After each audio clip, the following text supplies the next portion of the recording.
ஓம் அமிர்தீஸ்வரி நமக. Hi everyone. நான் இப்போ தான் ரீசெண்டாக ஒரு கமெண்ட் படித்தேன். இதில் என்ன கேட்டிருக்காங்க அப்படின்னா, எப்போவுமே பாசிட்டிவாக இருக்கணும்னு சொல்கிறீங்க, என்ன நடந்தாலும் அது நல்லதுக்கு தான் நடக்குதுன்னு சொல்கிறீங்க.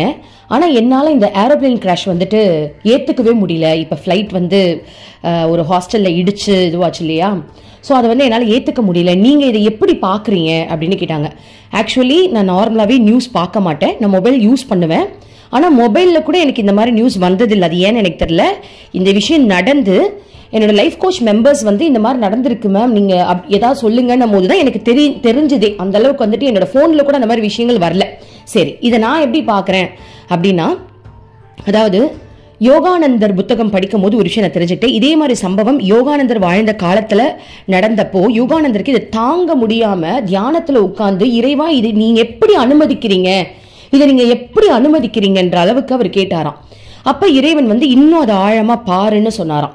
அப்ப பார்க்கும்போது என்னால பார்க்க முடியல, ஒவ்வொருத்தரையும் வந்து அப்படியே வெடிச்சு செதறாங்க, என்னால அதை பார்க்க முடியலன்னு சொல்லும் போது, நீ பாரு, நீ இன்னும் உத்து பாருன்னு சொன்னாங்களாம்.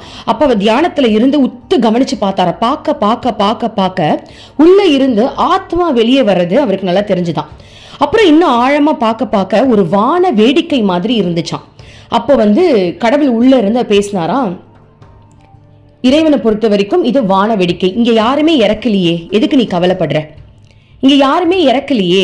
சோ இந்த சம்பவம் எனக்கு கேள்விப்பட்ட உடனே நான் இறைவன் கிட்ட பிரார்த்தனை செஞ்சுக்கிட்டேன். என்ன பிரார்த்தனை செஞ்சேன் அப்படின்னா, அங்க யாரும் இறக்கல இறைவா, ஆனா வலின்றது ஒண்ணு இருக்கு. அந்த ஆத்மாவுக்கு அந்த ஒரு விஷயம் வலிக்கும், அந்த பெத்தவங்களுக்கு அந்த ஒரு விஷயம் வலிக்கும்.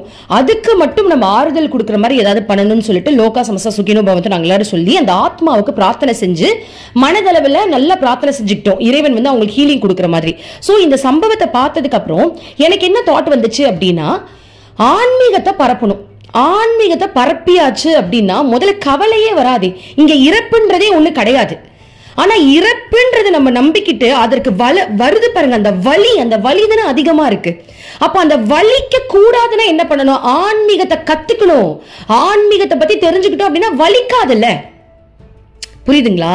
அந்த வலி ஏற்படாதுல்ல. பார்த்தோன்னே ஷாக்கா தான் இருக்கும், மனசு உடையிற மாதிரி தான் இருக்கும். ஆனா அந்த புரிதலுக்கு நம்ம வந்துட்டோம் அப்படின்னா அந்த ஸ்டேட்டை விட்டு நம்ம நகரவே இல்லைனா, புரியுதுங்களா? இப்போ நான் என்ன சொல்ல வரேன்னா, ஆன்மீகம்னா என்ன, அனைவரும் ஆத்மா, ஒவ்வொரு டைமும் ஆத்மாவை நினைக்கும். யாரா இருந்தாலும் ஆத்மா தான் நினைக்கணும். வீட்லயே பிரச்சனை நடக்குது, இப்ப ஹஸ்பண்டுக்கே ஒரு ப்ராப்ளம், பெத்த குழந்தைங்களே கீழே விழுந்து அடி வாங்குதுன்னு வச்சுப்போமே, ஆத்மா ஆத்மா ஆத்மான்னு அந்த குழந்தைங்களுக்கும் சொல்லி கொடுத்துட்டு நம்மளும் இது ஆத்மா தான், நம்ம வாழ்க்கையே நல்லா வாழணும், கடமைகளை சரியா செய்யணும், ஆனா பற்று இல்லாம நம்ம அனைவரும் இறைவன் கிட்ட போக போறோம் தயாரா இருக்கணும். என்ன பொறுத்த வரைக்கும் எப்ப வேணாலும் போலாம். இதெல்லாம் எனக்கு எப்படி வந்துச்சுன்னா, என்னுடைய குரு ஸ்ரீமத் அமிர்தானந்தமயி தேவி சொல்லி கொடுத்ததன் மூலமா தான் எனக்கு வந்துச்சுப்பா. என்னுடைய குரு என்ன டச் பண்ண மாசம் என் குருவை பார்க்க போறேன். ஸோ என் குரு வந்து அணைச்சு என்ன ஹக் பண்ணி அந்த ஞானத்தெல்லாம் எனக்கு கொடுத்துக்கிட்டே இருக்காங்க. அப்போ தயாரா இருக்கணும். நம்ம வீடு அதுதானே. இது எப்படி தெரியுமா, என்ன பொறுத்த வரைக்கும் உலகம் அப்படின்றது எப்படி சொல்றது, இது ஒரு டூரிஸ்ட் பிளேஸ் மாதிரி. எங்க அம்மா சொல்லுவாங்க, இது ஒரு டூரிஸ்ட் பிளேஸ் மாதிரி. எப்ப வேணாலும் நம்ம கிளம்பி போயிட்டே இருக்கணும். டைம் வந்துருச்சுன்னா டாட்டா கட்டிட்டு வந்துட்டே இருக்கணும். அதே மாதிரி அம்மா சொல்லுவாங்க, மரத்துல வந்து கிளி வந்து ஒரு கிளையில உட்காந்துட்டு இருக்கு அப்படின்னா அந்த கிளை எப்ப வேணாலும் உடையும், அது பறக்கிறதுக்கு ரெடியாவே இருக்கணுமா. அந்த மாதிரி நம்ம எல்லாரும் இறைவனுடைய குழந்தைங்கன்றத முதல்ல நம்ம வளர்த்துக்கணும். அதுதான் ஆன்மீக ஞானம். இங்க யாருமே நம்மளுக்கு சொந்தம் கிடையாது. அன்பா நடந்துக்கணும். அப்பா கிட்ட அன்பா நடந்துக்கணும், அம்மா கிட்ட அன்பா நடந்துக்கணும், அப்பா அம்மாவே இறைவனாதான் பார்க்கணும். எல்லாமே கரெக்ட், எல்லாமே நம்ம பண்ணிட்டு பற்று இல்லாம இருக்கணும். பற்றுன்றது என்ன தெரியுமா, எதுவுமே தெரியாம இந்த உலகம் தான் உண்மைன்னு நினைச்சு வாழ்றோம் பாருங்க, அது எல்லாமே பற்றுக்கு சமம். அப்போ எல்லாருக்குள்ளேயும் ஒரு எய்ம் வருது, நான் வாழ்க்கையில் இது பண்ணணும் அது பண்ணணும். ஆனா உண்மையான எய்ம் என்ன, இறைவன் கிட்ட நம்ம எல்லாரும் போக போறோம். அது வரைக்கும் இந்த பூமியில இறைவனுக்காக வாழணும், இறைவனுக்காக உழைக்கணும். யாராவது இறைவனுக்காக உழைக்கிறாங்களா? குடும்பத்துக்காக உழைக்கிறாங்க, ஆனா இறைவனுக்காகவும் உழைக்கிறாங்கன்னு யாராவது நினைக்கிறாங்களா? அதுதான் ஆன்மீகம். இறைவனுக்காக உழைக்கணும். நம்ம இறைவனுக்காக இன்னைக்கு என்ன பண்ணோம்? இறைவன் தானே என் அப்பா, இறைவன் தானே என் அம்மா, இறைவன் தானே என்னுடைய கணவன், இறைவன் தானே என்னுடைய குழந்தை. நான் என்ன பண்ணேன் இறைவனுக்கு? நான் இன்னைக்கு என்ன பண்ணேன்? ஓகே, இன்னைக்கு வந்து என் குழந்தைங்களுக்காக நான் ஏதோ ஒரு விஷயம் செய்யறேன்னு வச்சுக்கோங்களேன்.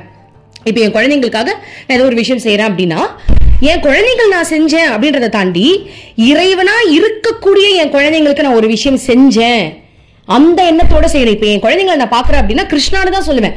ஊட்டி விடும் போது கூட கிருஷ்ணான்னு நினைச்சுதான் கொஞ்சம். இப்ப என் பையனை கொஞ்சம் அப்படின்னா, கிருஷ்ணா எனக்கு குழந்தையா பிறந்திருக்கான், அவன் எவ்வளவு அழகா இந்த சேட்டெல்லாம் பண்றான் அப்படின்ற எண்ணம் தான் எனக்கு வருது. என்னுடைய குரு எனக்கு அந்த பாவத்தை கொடுத்திருக்காங்க. சோ கூட இருக்கிற எல்லாரையுமே இறைவனா பார்த்துக்கிட்டு இறைவனுக்காக தான் நான் வாழ்வன் சபதம் எடுத்துட்டு உட்கார்ந்துட்டு இருக்கும் போது இந்த உலகத்துல இந்த மாதிரி விஷயங்கள் நடக்கும் போது என்னோட ஆசை என்னன்னா அது நடக்கிறத அக்செப்ட் பண்ற மனநிலைமை ஒவ்வொருத்தவங்களுக்கு வரணும். அப்ப அதுக்கு நம்ம என்ன பண்ணலாம்? அதுக்காக தான் நான் வீடியோஸ்ல வந்து ஆன்மீகத்தை பத்தி நிறைய போடுவேன். ஸ்பிரிச்சுவலா வாழணும், இறைவனுக்காக வாழணும்ன்றத நான் ஏன் போடுறேன் அப்படின்னா அப்பதான் இந்த விஷயத்தெல்லாம் பார்த்து மனம் வலிக்காது. இப்ப எனக்கு மனம் வலிச்சுதான்னு கேட்டீங்கன்னா வலிச்சது எதுக்கு திரும்ப வலிச்சது? அந்த ஆத்மா கவலைப்பட்டிருக்குமே, அந்த ஆத்மாவை பெத்த தாய் கவலைப்பட்டிருப்பாங்களே, என்ன எனக்கு வலிச்சதே தவிர்த்து ஆத்மாக்கு தான் அழிவே இல்லையே.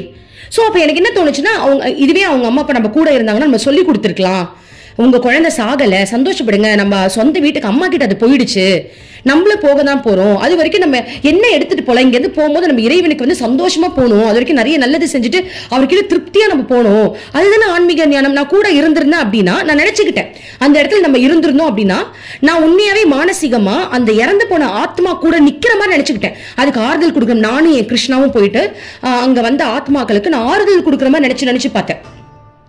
ஓகேவா? அந்த ஆத்மாக்களுக்கு வந்து பாருங்க, ஒண்ணும் இல்ல, நம்ம அம்மா வீட்டுக்கு தான் வந்திருக்கோம், அப்பா வீட்டுக்கு தான் போறோம், கவலைப்படக்கூடாது, இதுதான் நம்மளுடைய ஒரிஜினல் உலகம், இத்தனை நாள் நீங்க கனவுல இருந்தீங்க அப்படின்னு அந்த ஆத்மா கிட்ட நான் பேசுற மாதிரி நான் நினைச்சுக்கிட்டேன். வேற என்ன பண்றது? நான் அப்படிதான் நினைச்சு பார்த்தேன், அப்படிதான் பிரார்த்தனையே நான் அப்படிதான் பண்ணேன். நானும் கிருஷ்ணாவும் ஒவ்வொரு ஆத்மாவையும் தூக்கி தூக்கி ஒன்னும் இல்ல, உடம்புல இருந்து வெளில வந்துட்டேன், கவலைப்படாத, பதட்டப்படாத, உங்களுக்கு நம்ம ஹீலிங் கொடுக்குற மாதிரி நான் நினைச்சுக்கிட்டேன். அதே மாதிரி நான் அந்த இடத்துல இருந்திருந்தேன் அப்படின்னா அவங்களை பெத்தவங்களுக்கும் சரி கூட இருக்கிறவங்களுக்கும் சரி இதை தான் நான் சொல்லியிருப்பேன். எல்லாரும் ஆத்மா தான், கவலைப்படாதீங்க. இப்ப ஏன் வலிக்குது? சில பேருக்கு என்ன தோட்டம் வந்திருக்கலாம், அந்த பெத்து வளர்த்த அந்த பாசம் பிரியும் போது தாங்க முடியாது. இறப்புன்றது ஒரு பெரிய வலிதான், நான் இல்லைன்னு சொல்ல. ஆனா ஆத்ம ஞானம், ஆன்மீக ஞானம் இருக்கிறவங்களுக்கு அது வலி கிடையாது. நான் என் குருவோட இருக்கிறதுனால சொல்றேன். என் குரு கிட்ட போயிட்டு ஒருத்தவங்க கேட்டாங்க, அம்மா இத்தனை நாள் உங்க கூடயே இருந்தாங்களே, திடீர்னு இறந்துட்டாங்களேம்மா, உங்களுக்கு கவலை இல்லையான்னு கேட்டாங்களா. நான் ஏன் கவலைப்படணும்? அவங்க இறந்ததுக்கு அப்புறம் என்கிட்ட தானே வராங்க, நான் சந்தோஷமா தான் இருக்கேன்னு சொன்னாங்களாம். அந்த நிலைக்கு நம்ம எல்லாருமே உயரணும். அதனாலதான் ஆன்மீக ஞானத்தை கத்துக்கிட்டீங்க அப்படின்னா இந்த மாதிரி விஷயங்கள் உங்களுக்கு கவலையே தராது. கத்துக்கிட்டீங்க அப்படின்னா நம்ம 4 பேருக்கு நல்லது பரப்ப முடியும்ல. நம்ம வந்து அவங்களுக்கு நிறைய நல்ல விஷயங்கள் நம்ம சொல்லி தருவோம் இல்லையா? இது வந்து பகவத்கீதையில கிருஷ்ணர் சொன்ன மாதிரிதான் நம்ம வந்து எல்லாருக்கும் அந்த ஞானத்தை பரப்புறதுக்கு ட்ரை பண்ணணும். சோ இந்த வகையில தான் நான் எடுத்துக்கிட்டேன். ரொம்ப நன்றி. Thank you universe.